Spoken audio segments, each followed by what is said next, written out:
Shalom, jemaat yang dikasih dalam Tuhan Yesus Kristus.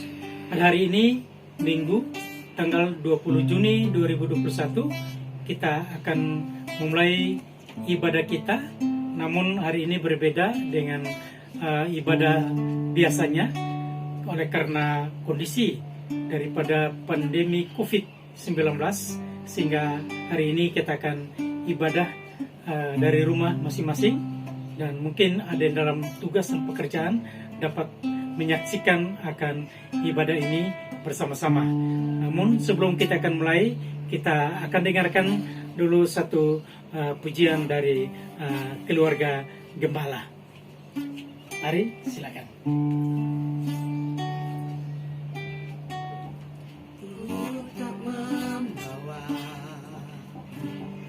Apapun juga saat ku datang ke dunia, ku tinggal semua pada akhirnya. Saat ku kembali ke surga, inilah yang ku punya, hati sebagai hamba yang mau taat dan setia padamu Bapa, kemanapun ku bawa, hati yang menyembah dalam roh dan kebenaran sampai selamanya. Inilah yang ku punya, hati sebagai hamba yang mau taat dan setia padamu Bapa, kemanapun ku bawa, hati yang menyembah dalam roh dan kebenaran sampai selamanya.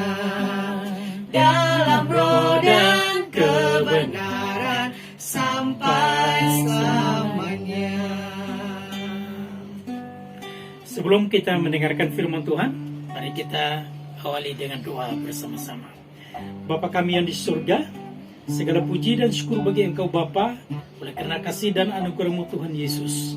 Sehingga pada hari ini kami bersama-sama menyediakan hati dan pikiran kami, baik itu kami sekeluarga yang ada maupun jemaat yang ada di rumah ataupun juga dalam tugas dan kesibukan masing-masing.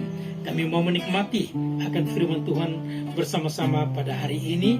Dan itu urapilah kami dengan kuasa-Mu sehingga kami dapat berkonsentrasi penuh untuk mendengarkan firman-Mu.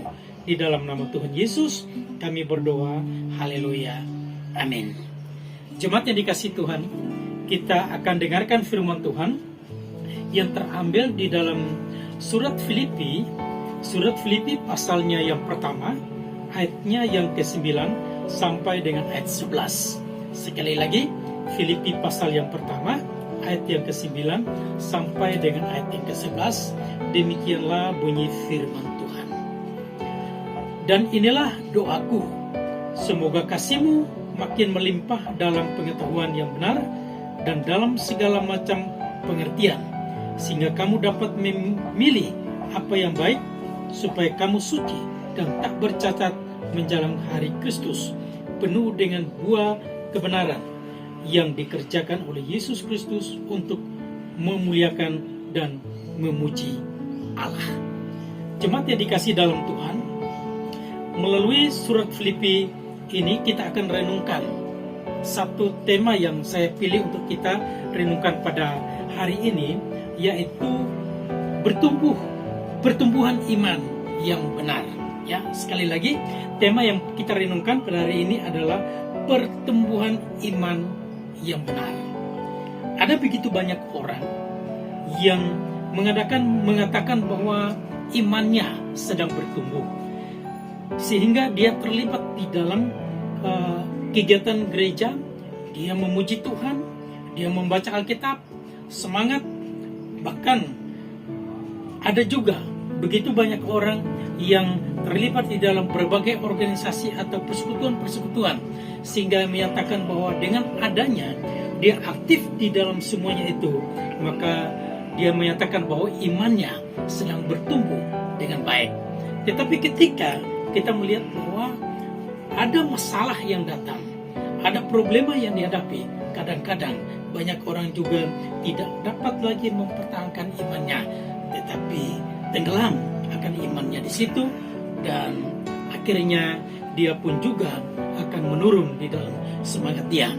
Tetapi kita melihat daripada pembacaan firman Tuhan yang barusan kita baca di dalam kitab Filipi pasal 1 ayat yang ke-9 sampai dengan ayat yang ke-11, di mana Paulus menulis surat ini kepada jemaat di Filipi. Ia sedang berada di dalam penjara, ya. Ia berada di dalam penjara, tetapi di dalam suratnya ini menyatakan kepada jemaat di Filipi bahwa dia tetap berdoa untuk jemaat di Filipi. Dan di dalam bagian ini kita melihat bahwa di dalam doa Paulus ini, dari 3 ayat firman Tuhan yang kita baca ini menunjukkan kepada bahwa ada 3 prinsip di dalam doa Paulus ini yang diharapkan agar supaya jemaat di Filipi ini semakin akan bertumbuh iman mereka di dalam Kristus. Oleh karena itu, hal yang pertama yang perlu kita renungkan daripada pertumbuhan iman yang benar adalah kita harus memiliki pertumbuhan iman dengan kasih. Nah, ini hal yang pertama, kita harus memiliki pertumbuhan iman dengan kasih. Hal itu terbukti di dalam ayatnya yang ke-9. Firman Tuhan berkata kepada kita, dan inilah doaku, semoga kasihmu makin melimpah dalam pengetahuan yang benar dan dalam segala macam pengertian. Artinya di sini bahwa di dalam pertumbuhan iman kita yang benar ini harus kita memiliki kasih di dalam diri kita. Kasih yang memungkinkan kepada kita adalah kita mengasihi Tuhan dan juga mengasihi sesama. Ya, tidak ada orang yang menyatakan bahwa dia mengasihi Tuhan, tetapi dia tidak mengasihi sesama. Di dalam kita mengasihi sesama, di sini pun juga kita harus buktikan, ya, kita harus buktikan di dalam diri kita bahwa kalau kita mengasihi, maka mau tidak mau kita harus semakin hari kita memiliki hubungan yang lebih intim lagi dengan Tuhan.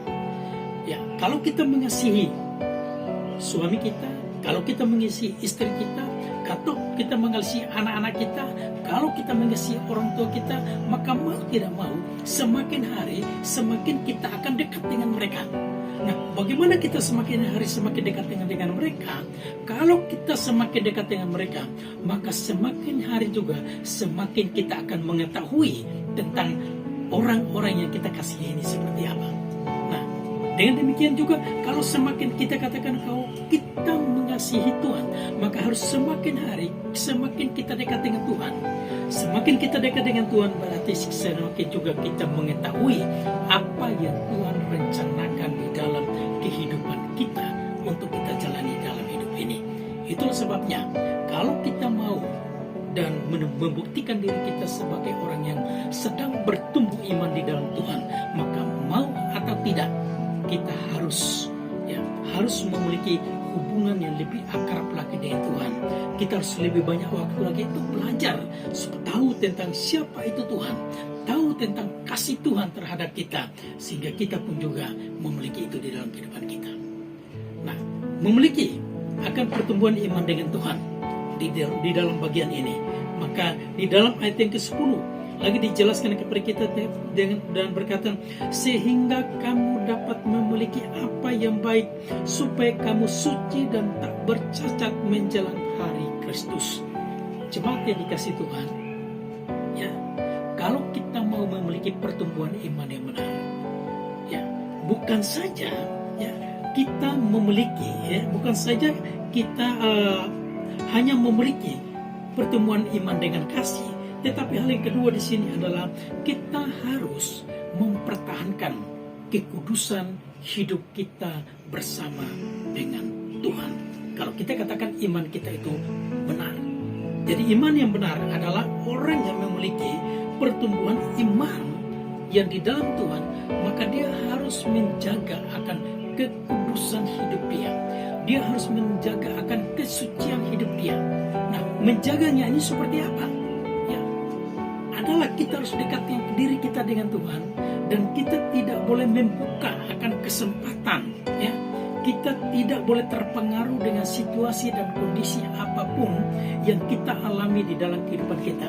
Apapun masalah di dalam kehidupan kita, apapun problema yang ada yang kita hadapi.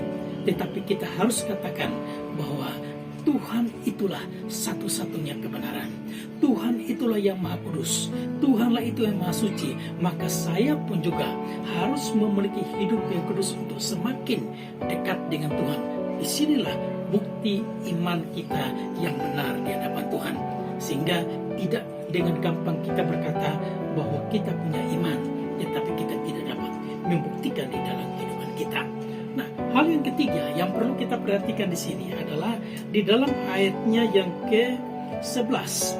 Firman Tuhan berkata kepada kita di dalam ayat yang ke-11 dikatakan bahwa penuh dengan buah kebenaran yang dikerjakan oleh Yesus Kristus untuk memuliakan dan memuji Allah. Istilah memuliakan dan memuji Allah di sini adalah orang yang betul-betul sungguh-sungguh bersandar dan bergantung penuh kepada Tuhan. Artinya bahwa tidak ada sesuatu masalah apapun, tidak ada sesuatu beban apapun yang menyatakan di dalam kehidupan dia bahwa dia tidak memuji Tuhan. Karena itu hal yang ketiga yang perlu yang kita renungkan di dalam bagian ini adalah kondisi hidup kita, ya, tidak dapat membatasi kita untuk memuji dan memuliakan Tuhan. Ya. Kondisi hidup kita, apakah kita ini dalam keadaan masalah? Apakah ini kita dalam keadaan beban yang berat? Apakah ini kita dalam tugas yang begitu membuat kita sangat sibuk? Apakah kita ini dalam keadaan kekurangan? Apakah kita ini dalam keadaan kesakitan, penderitaan? Tetapi hal itu tidak dapat membatasi kita untuk memuji dan memuliakan Tuhan. Paulus menyatakan hal ini kepada jemaat di Filipi. Ingat bahwa dia sedang ada di dalam penjara. Penjara tidak dapat membatasi dia untuk menyatakan bahwa kita memuji Tuhan. Hal ini memberikan satu teladan dan contoh yang baik bagi kita sebagai orang-orang yang beriman kepada Tuhan, sebagai orang-orang yang percaya sungguh-sungguh kepada Tuhan. Kita harus membuktikan diri kita kepada Dia bahwa kita adalah orang-orang yang sungguh-sungguh adalah anak Tuhan yang sejati. Oleh karena itu, di dalam pertumbuhan iman kita yang benar, di sini kita harus memiliki akan ketiga poin penting ini di dalam kehidupan kita melalui surat Rasul Paulus kepada jemaat di Filipi ini. Yaitu yang pertama, kita harus memiliki pertumbuhan iman dengan kasih. Dan yang kedua, kita harus mempertahankan kekudusan hidup kita bersama dengan Tuhan seumur hidup kita. Dan yang ketiga adalah kita harus menjaga kondisi hidup kita supaya kita tidak akan dipengaruhi oleh masalah apapun untuk tidak memuji Tuhan. Kita harus memuji dan memuliakan Tuhan dan berkata bahwa kita ini adalah anak-anak Tuhan dan memiliki iman yang benar di dalam Kristus. Mari kita akan berdoa bersama-sama untuk firman Tuhan ini. Mari kita berdoa. Bapa kami yang di surga, segala puji dan syukur bagi Engkau Bapa, oleh karena kasih anugerah Tuhan yang boleh memberikan kesempatan kepada kami anak-anak-Mu untuk mendengarkan firman Tuhan ini. Dan hamba-Mu telah berhenti untuk berbicara tentang firman Tuhan yang singkat ini. Tapi hamba percaya bahwa firman Tuhan ini akan bertumbuh di dalam iman semua kami yang mendengarkan, semua jemaat Tuhan yang ada. Dan karena itu Tuhan, kami berdoa supaya biar firman ini kami renungkan dalam kehidupan kami, dimanapun kami berada.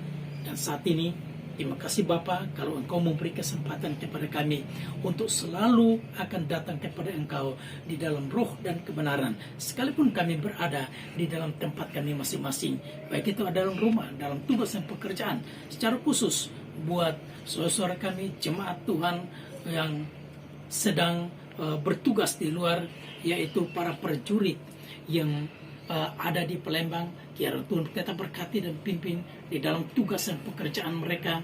Tetapi kami yakin dan percaya bahwa Tuhan tetap akan menjaga dan melindungi mereka, sehingga mereka pun juga menjalankan tugas yang baik. Dan saatnya nanti akan mereka kembali ke tempat atau ke asrama dengan sehat dan sejahtera yang daripada Tuhan. Keluarga yang ditinggalkan, istri, anak, saudara, orang tua yang ditinggalkan, Tuhan juga tetap berkati mereka senantiasa, supaya mereka pun juga tetap akan dalam perlindungan dan penyertaan Tuhan Yesus. Jemaat Tuhan yang ada di Batalion 203 tetap dalam perlindungan Tuhan. Keluarga yang masih ada di 203, jemaat yang ada dari luar asrama 203, kami berdoa Tuhan juga tetap berkati mereka di dalam tugas dan pekerjaan mereka, Tuhan Yesus Kristus, sehingga semuanya dapat memuji dan memuliakan akan Engkau. Segala pujian, semua ini kami serahkan ke dalam tangan-Mu. Kami percaya bahwa Tuhan tidak pernah tinggalkan kami. Tuhan selalu ada bersama-sama dengan kami. Terima kasih Bapa, di dalam tangan-Mu kami berdoa dan kami bersyukur kepada Bapa di surga. Jemaat yang dikasih dalam Tuhan Yesus Kristus, pada saat ini saya mau mengarahkan kepada kita untuk diam sejenak di tempat dalam tugas pekerjaan, untuk mengarahkan hati dan pikiranmu kepada Tuhan untuk terima berkat yang daripada Tuhan. Mari kita arahkan hati kita dan menerima berkat yang daripada Tuhan. Berkat kasih karunia yang daripada Allah Bapa, Sang Pencipta langit dan bumi, berkat anugerah keselamatan di dalam Tuhan Yesus Kristus, dan berkat persekutuan penyertaan dalam pimpinan Roh Kudus, kiranya tetap tinggal sertai dan memberkati saudara sekalian, mulai dari sekarang ini sampai hari Maranatha Tuhan datang kembali. Amin. Terima kasih jemaat yang dikasih dalam Tuhan Yesus Kristus. Ibadah kita telah selesai, dan pesan saya sebagai gembala jemaat bersama dengan keluarga, jaga kesehatan selalu, karena pandemi COVID-19 semakin meningkat. Tapi kita percaya bahwa sebagai orang-orang yang memiliki iman yang benar di dalam Kristus, pasti kita akan muncul sebagai orang-orang yang menang. Shalom.